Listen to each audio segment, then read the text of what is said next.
Viajaba en auto desde el norte de Washington hasta el sur de Utah para reunirme con mi familia. Durante unos días cerca de Navidad, como era un trayecto largo, decidí alquilar un Airbnb a mitad del camino. No buscaba nada especial, solo un lugar barato para dormir unas horas. Encontré la opción más económica justo en el punto intermedio, una cabaña en Idaho. Estaba en medio de la nada. No había pueblos ni ciudades cerca, solo bosque. Aún así, quedaba poco más de un kilómetro de la autopista, así que parecía conveniente. Salí temprano y cuando el sol ya se estaba poniendo. La zona estaba completamente cubierta de árboles densos y se sentía deshabitada. El GPS me indicó girar hacia un camino de tierra extremadamente angosto. No había luces, ni señales, ni indicios claros de que ese camino existiera.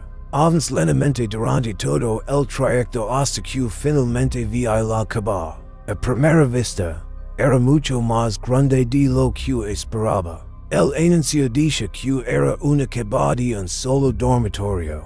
Y ni siquiera mostraba fotos del exterior. A parque frente a la entrada. El bosque alrededor era espeso y oscuro. Se escuchaban pájaros y animales ocultos entre los árboles mientras la noche caía. Subí los pocos escalones hacia la puerta. Y casi me da un infarto cuando esta se abría de golpe. No quise asustar, dijo un hombre con una sonrisa exageradamente amable. Me tomó unos segundos reaccionar. Estaba confundido. No entendía quién era ni por qué estaba allí.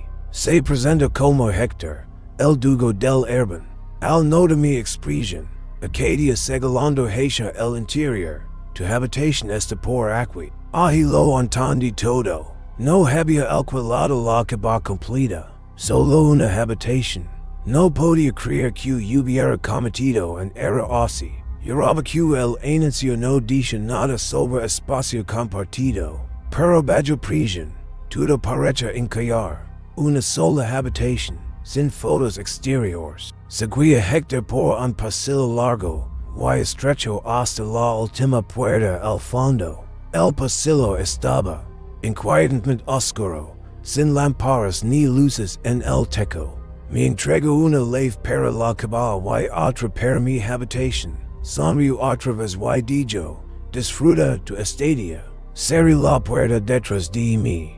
Dejé la mochila sobre la cama. No me sentía cómodo estando en una cabaña aislada, en medio del bosque, con un desconocido. Pero era solo una noche. Me convencí de que no pasaría nada. Unos minutos después, mientras deshacía la mochila, alguien tocó la puerta. De un salto, no escuché pasos acercándose. Era como si hubiera estado parado allí todo el tiempo. Abrí apenas. Héctor estaba otra vez sonriendo, con esa misma expresión vaga. Me preguntó si me gustaba la habitación. Respondí rápido que sí. Me dijo que avisara si necesitaba algo y se quedó allí, parado. Pasaron varios segundos incómodos antes de que finalmente se alejara por el pasillo. Cerré con leve. Algo en ese hombre no estaba bien. Me quedé dentro de la habitación durante casi media hora, sin hacer nada más que mirar el teléfono y escuchar. Necesitaba asegurarme de que Héctor no estuviera moviéndose por la cabaña de forma extraña. Finalmente, escuché el sonido apagado de un televisor encendiéndose en la sala de estar. Eso me tranquilizó lo suficiente como para empezar a prepararme para dormir. Dejé el teléfono cargando en la mesa de noche. Me cepillé los dientes y entré a la ducha. Era una buena vieja y bastante desagradable. El único elemento que parecía nuevo era la cortina, de esas translúcidas y borrosas que dejan ver sombras, pero no detalles. Abrí el agua intentando ser rápido. No había pasado ni un minuto cuando escuché un golpe suave afuera, como si algo hubiera caído o se hubiera apoyado en el pasillo. Salí un poco del coro y me quedé inmóvil, escuchando. todo quedo en silencio. Entonces pense haber visto algo. Una sombra moviéndose dentro de la habitación, visible apenas a través de la cortina. Abrí de golpe, pero no había nada. Por unos segundos, terminé de charme apresuradamente y salí. Al entrar a la habitación, muy instintivamente hacia la puerta. Y sentí como la sangre se me helaba. Estaba entreabierta, no completamente abierta, lo suficiente. Yo la había cerrado con leve. Me quedé paralizado apenas un segundo antes de correr hacia ella. Cerrarla de golpe y volver a asegurarla. Yo no había dudas. Algo estaba terriblemente mal en esa caba. La idea de que Hector hubiera entrado mientras me duchaba me produjo un escalofrío inmediato. Tomé el teléfono y abrí la aplicación de Airbnb. Necesitaba ver las recetas, comprobar si alguien más había vivido algo extraño. Solo había todas con 5 estrellas. Al leerlas, se sentían falsas, genéricas. Y entonces noté algo aún peor. El anuncio dice claramente, cabaña independiente, no una habitación, no un espacio compartido, todo encallaba de la peor manera posible. Lo poco que había sacado, me acerqué a la puerta y por el oído, intentando detectar dónde estaba Hector para poder salir sin llamar la atención.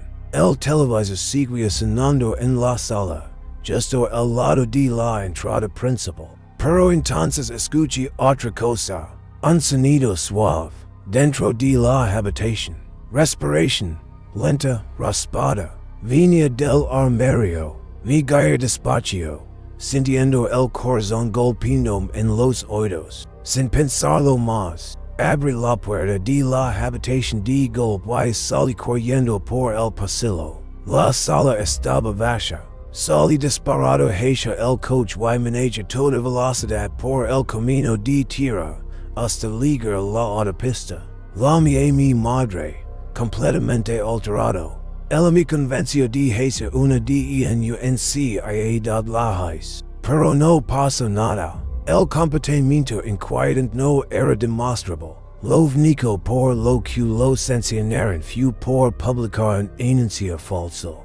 Y como detalle final, el nombre Hector tampoco era real. Esto ocurrió un par de años antes. Tenía 22 años cuando alquiló otra cabaña. Estabas buscando unas vacaciones tranquilas, lejos de todo. Era invierno, un par de semanas después de Navidad, temporada baja. El precio fue demasiado bueno para rechazarlo. Al llegar, lo primero que noté fue el silencio absoluto. No había viento, pájaros, ni insectos. Este tipo de silencio, que al principio resulta relajante.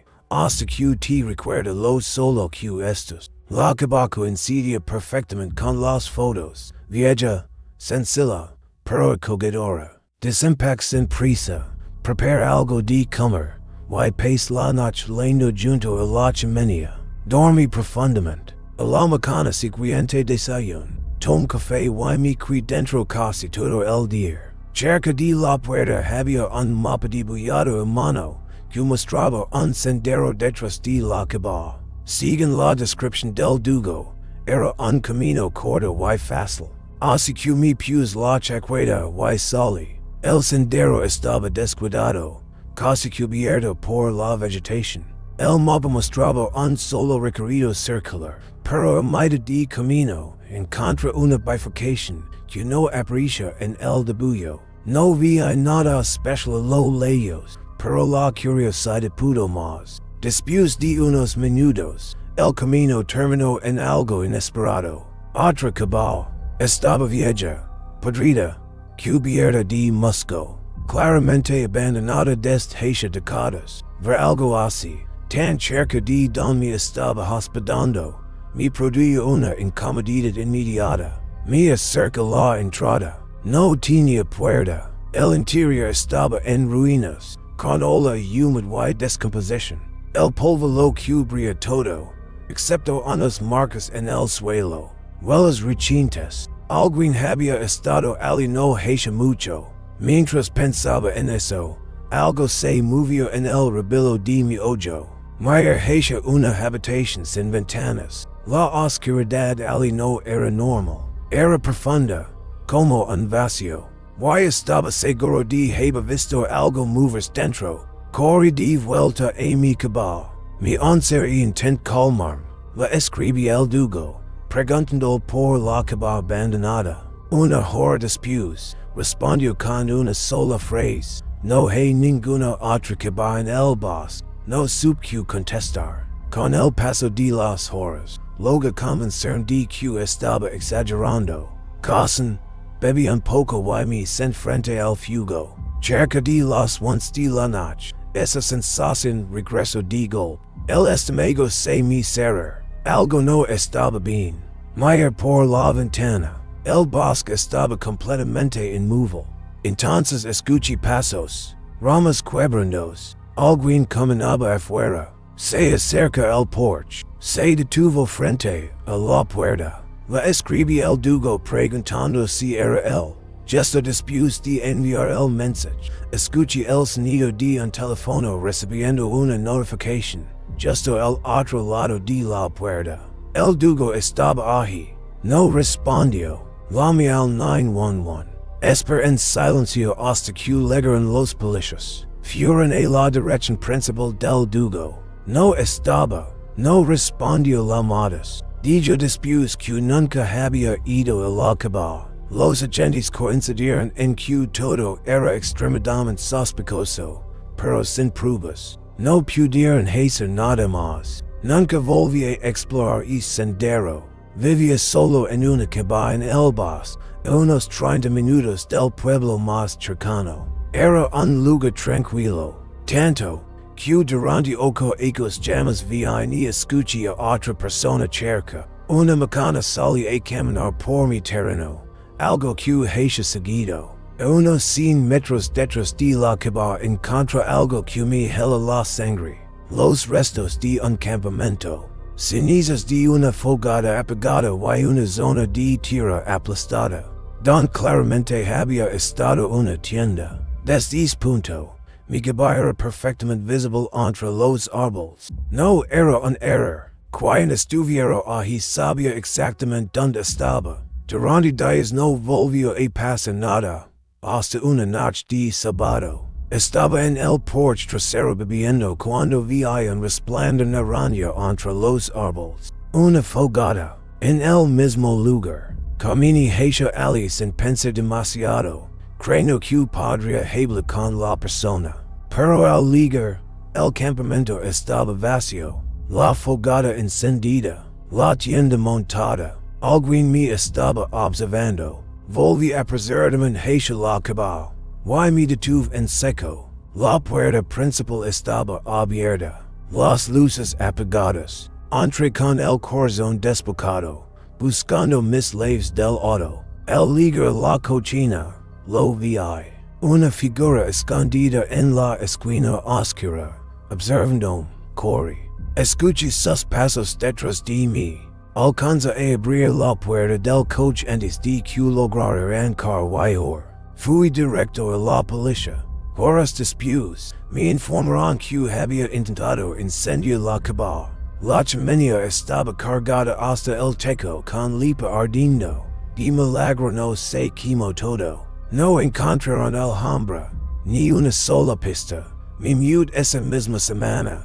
Nunca supe quién era, ni qué plan iba a hacer conmigo si no hubiera escapado a tiempo.